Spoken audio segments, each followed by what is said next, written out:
Hi everyone, welcome to the 5th episode of the Free Music Software Guides. My name is Oscar and today's episode is about Audacity. Audacity is a program I use almost every day as a musician. It's my audio editing software of choice and it's free, cross-platform and open source. It allows you to do things like this.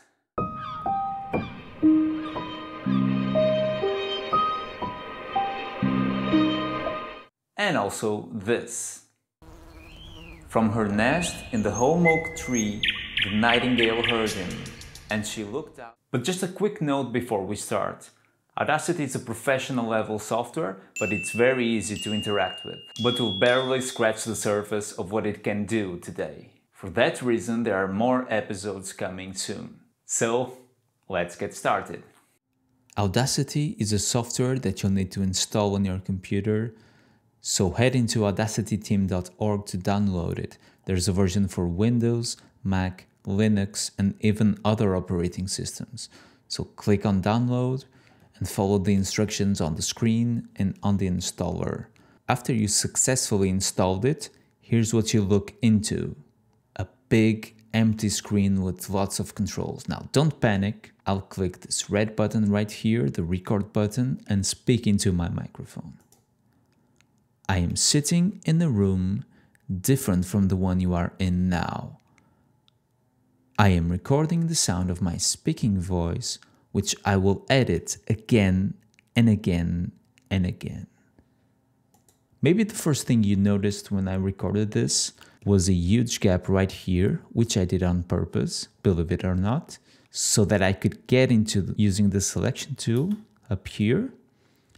Click and drag on the unnecessary silence, hit the delete key, and there it goes. No more silence. Have a listen. And now, I am recording the sound of my speaking voice, which I will edit again. Same thing if you want to copy something, just select it. Let me just drag this down for you to have more area on your screen.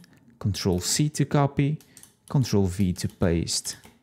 And there you have it. Again, again, again, again, and again.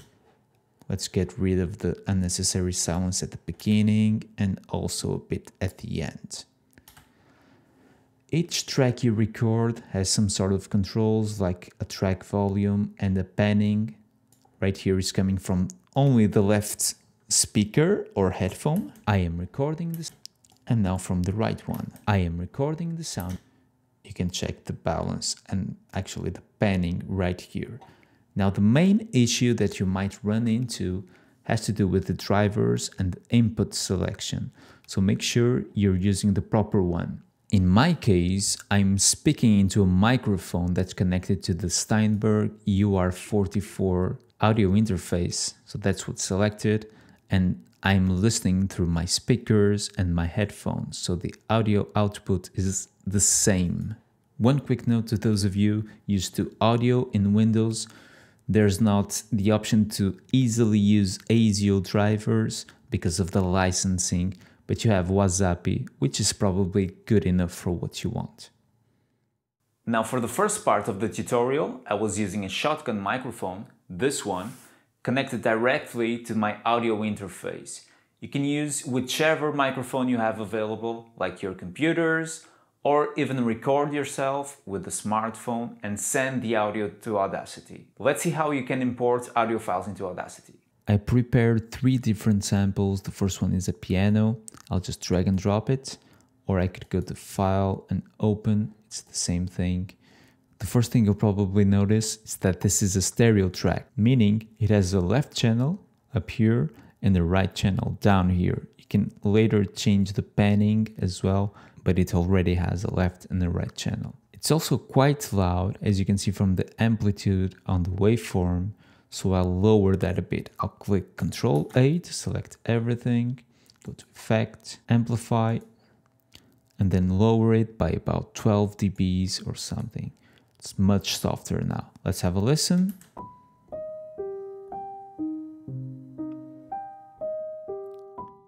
Before we continue, let me show you a very cool feature for music students. It's the change tempo ability. This will change it from 60 to 48, but it could be any value. Let's click OK and have a listen. But now it got too slow. Let's head back. But just to show you that if you have students who are playing or practicing or even transcribing things by ear, this is a very good tool for that. Now let's add in our second sample. It's a field recording I did during the lockdown. You can see it's much longer than the first one, so I'll delete the first part right here so that it gets roughly the same length, okay? And I'll click on solo to have a listen to it.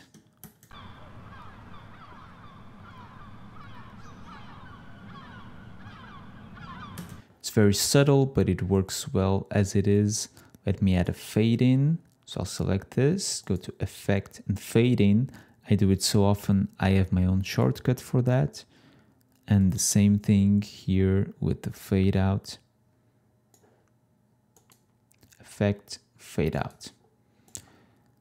Actually, let's do the same with the piano.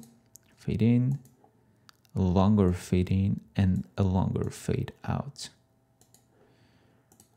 Next on the list is a violin.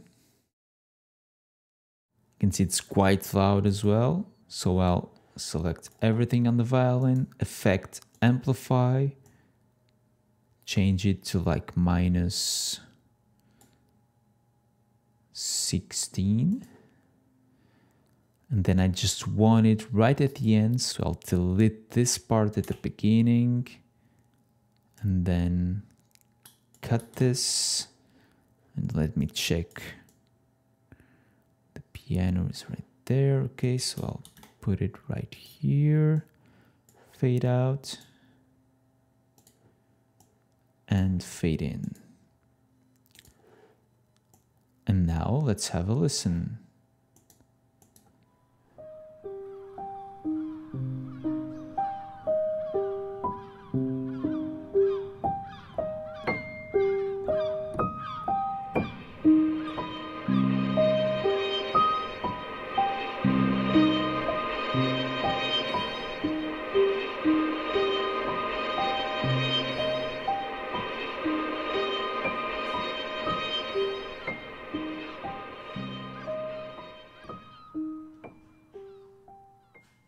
Now, as I mentioned before, Audacity is capable of lots of things, such as noise reduction, removing vocals from a track, audio effects, multi-track recording, and lots more. But today's episode is a general introduction. Let's go straight into the activities. And for activity number 1, we have learning by recording. As any musician will tell you, when you go into the studio to record, that's where you notice the mistakes. It's a very helpful self-assessment tool. It allows you to evaluate yourself and your progress quite well.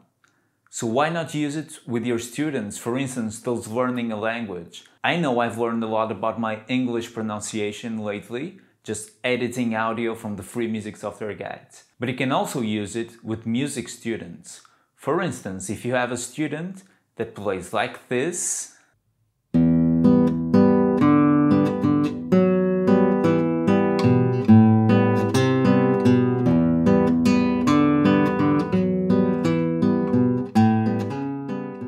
maybe after he evaluates the recording, he could focus on some points to improve, and later on, record himself again like this.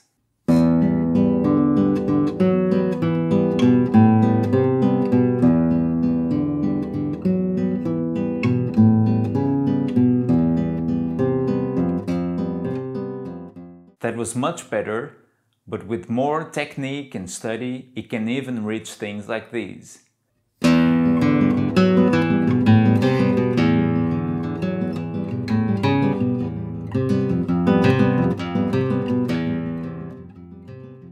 And also, I know I'd like a lot to have recordings of myself as a student.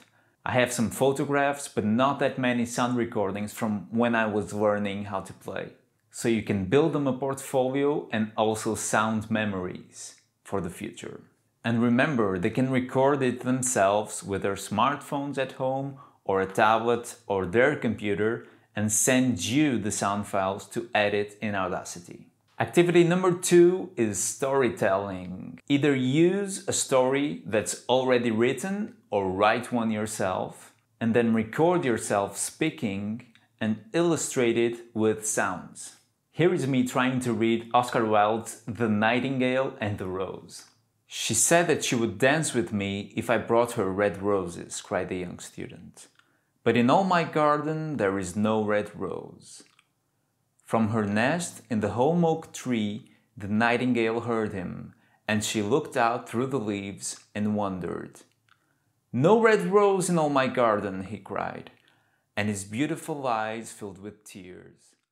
Here is the same thing with the sounds. My voice is up here.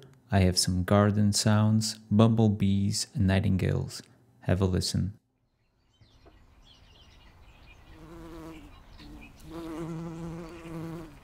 "She said that she would dance with me if I brought her red roses," cried the young student. "But in all my garden there is no red rose." From her nest in the holm oak tree, the nightingale heard him, and she looked out through the leaves and wondered. "No red rose in all my garden."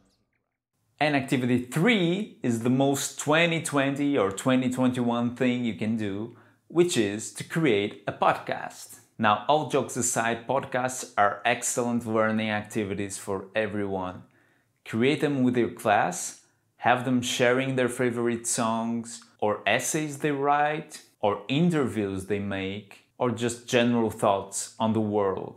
Audacity is a great tool for creating podcasts. Here's how you can do them.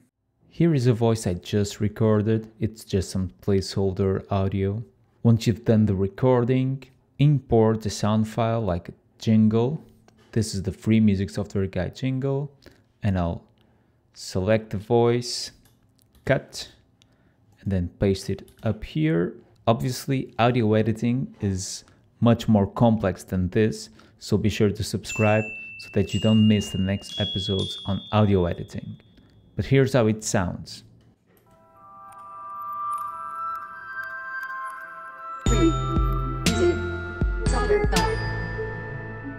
Hi everyone, welcome to the first episode of Oscar's podcast, the best podcast ever. Once you're happy with the final result, go to File, Export as WAV, and export the result, click Save, and then just upload it to your podcast platform or send it directly to students and teachers and parents. That's all for today. I had lots of fun again recording this episode. As I said, we barely scratched the surface on Audacity, so be sure to subscribe so that you get notified when the next episode about Audacity comes. Next week will be the first non-free music software guide episode I make. It will be a digital toolkit for teachers who want to use things like this shotgun microphone, connect them to the audio interface properly, and configure their settings so that sound runs smoothly in and out. So I'll see you then. Bye. 3, 2, 1.